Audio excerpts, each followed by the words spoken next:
अब आप लोग शांत होकर बैठिए। शुभ संध्या। हमें सबसे पहले अपने मातृभूमि के प्रणाम करे छिए। यहाँ पे उपस्थित सारे लोगों के नमन करे छिए। हमरो नाम शुभम कुमार छे। हमरा ठेठी उतना अच्छा ना आवे छे। मम्मी के मैं 1 महीना पहले बोलिए कि अहाँ सारा चीज हमरा दिल के, बट लेकिन हमरा अपना मातृभाषा नहीं सीखल के।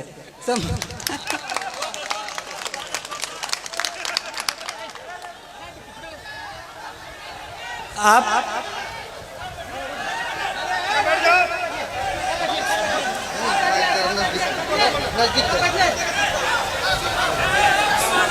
ठेठी मैथिली का एक बोली है। आप अपने बच्चों को सारा लैंग्वेज सिखाइए। आप ठेठी भी सिखाइए, हिंदी भी सिखाइए और इंग्लिश भी सिखाइए।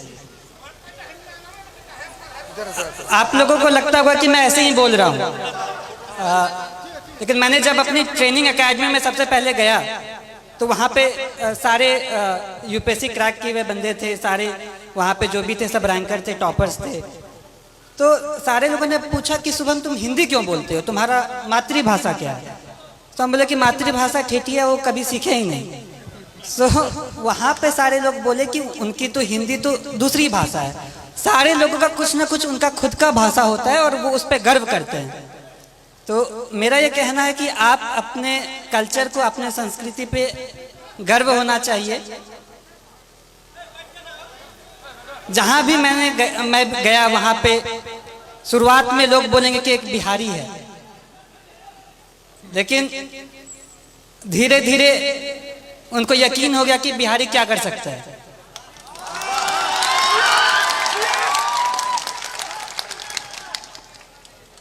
वो बोला कि बिहारी ऐसे बोलता है। बोला गुजराती भी तो अपना अलग भाषा बोलता है। कभी साउथ वाले लोगों को देखा कैसे हिंदी बोलते हैं। मेरा ये कहना है कि अपने पे आपको कॉन्फिडेंस होना चाहिए, आत्मविश्वास होना चाहिए, अपने पे गर्व होना चाहिए। जब आप अपने को जान पाएंगे तो ही आप अच्छे से अपने लाइफ में कुछ कर सकते हैं, क्योंकि फिर आप अपना 100% देंगे। मैं जो भी हूँ वो मैं अपने परिवार वालों की वजह से हूँ। मेरे परिवार में पापा, मम्मी, चाचा, चाची, दीदी, भाई, बहन, सबका महत्व है। मैं कहीं पे भी गया, हर दिन मम्मी पापा से, हर दिन अपने परिवार वालों से बात किया। तो ये कहने के लिए एक छोटा सा बात है, लेकिन जब आप अपने लोगों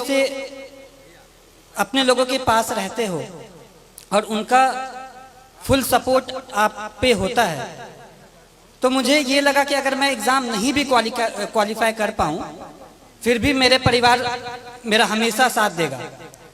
कभी भी ऐसे पापा नहीं बोले कि ये एग्ज़ाम नहीं क्वालिफाई करोगे तो क्या होगा, वैसा कुछ नहीं।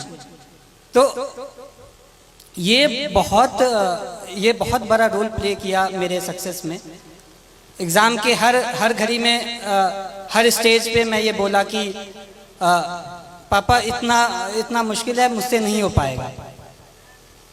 लेकिन पापा कहते थे कि नहीं, तुम कर सकते हो, तुमको जितना विश्वास तुम पे है उससे ज़्यादा मुझ पे तुम पे है। तो ये सपोर्ट जो है वो बहुत यूनिक रहा, वो बहुत अलग किस्म का सपोर्ट रहा। और दूसरी बात जो पापा कह रहे थे कि चाचा भी कह रहे थे कि घर का माहौल अच्छा होना चाहिए। तो अभी तक मैं एक इंसिडेंस मैंने नहीं बताया है कि मुझे असल में मोटिवेशन कहाँ से मिला। एक बार ऐसा हुआ कि पापा को याद भी नहीं होगा, बालदेव दादा मेरे घर पे आते हैं। वो अपनी बेटी की शादी के लिए कुछ 3000 रुपये पापा से उधार पे लिए होंगे, और उनकी बेटी की शादी पापा यहाँ मंदिर में कराए थे। तो पापा ने ये नहीं कहा कि 3000 रुपये मैं दे रहा हूँ, वो कहा कि नहीं, आपको वापस करना है। फिर वो मेहनत किए और फिर वो 3000 वापस जब दे रहे थे तो मैं भी देख रहा था।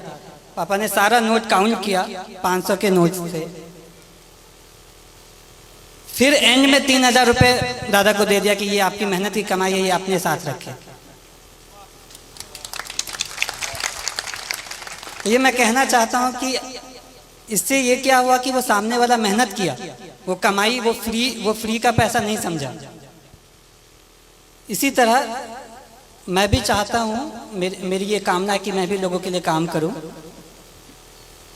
एक बार रिजल्ट आ जाना बड़ी बात होती है, लेकिन उससे बड़ी बात है कि लोगों के आशाओं पे खड़ा होना।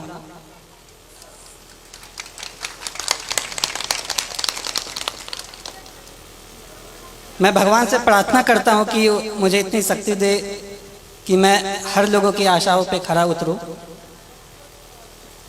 इसके अलावा आप जो भी रहें, लेकिन सबसे पहले आप आदमी अच्छा बने।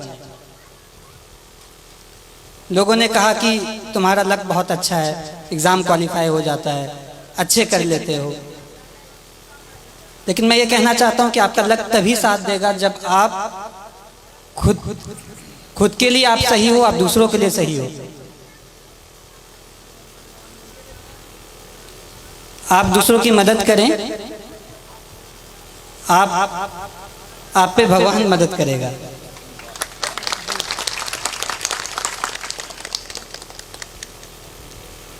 छात्रों के लिए मैं ये कहना चाहता हूँ कि जैसे बचपन में मुझे लोग कुछ कहते थे कि बहुत जिद्दी है, मैं अब कहता हूँ कि जिद्दी है तो ठीक है, मैं ये करूँगा, मैं करके दिखाऊंगा। ये जिद भी बहुत अच्छी चीज़ है।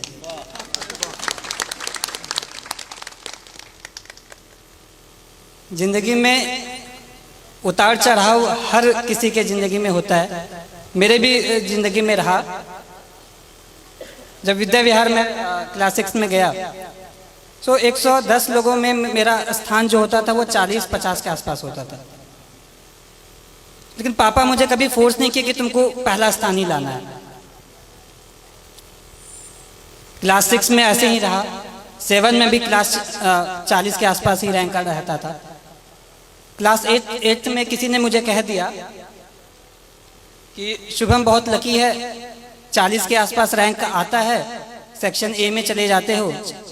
विद्याविहार में रूल था कि टॉप 40 वाले को सेक्शन ए में रखते थे। तो फिर मैं ये सोचा, मैंने प्रण लिया कि मैं ये करके दिखाऊंगा कि ये बस लक नहीं है, मैं मेहनत करूंगा।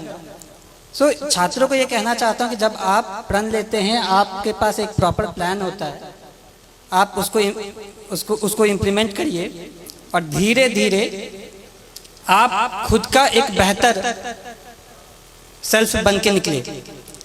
आपको ये हमेशा लगना चाहिए कि आज का जो मैं हूँ वो कल का जो मैं बनूंगा वो आज के मैं से बेहतर बनूंगा।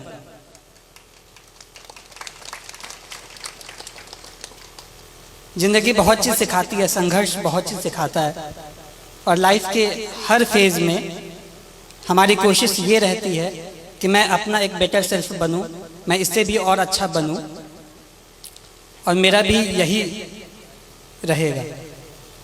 लास्ट में मैं एक पंक्ति बोलूँगा कि कर्मण्ये वधिकरस्ते माँ फलेषु कदाचन, अर्थात आप कर्म करिए, फल की चिंता ना करें, फल तो कभी ना कभी आ ही जाएगा। धन्यवाद। शुभम कुमार को बहुत बहुत धन्यवाद और को उसके जीवन की शुभकामना के लिए धन्यवाद कहना चाहता हूँ कि आप लोग इतनी की तादाद में यहाँ आए, मुझे बहुत अच्छा लगा। एंड इतने सारे लोग इतनी अच्छी बातें कही। मैं ये विश्वास दिलाना चाहता हूँ कि आप लोगों ने जैसा भी सोचा होगा उस पर मैं खरा उतरने की कोशिश करूँगा। धन्यवाद।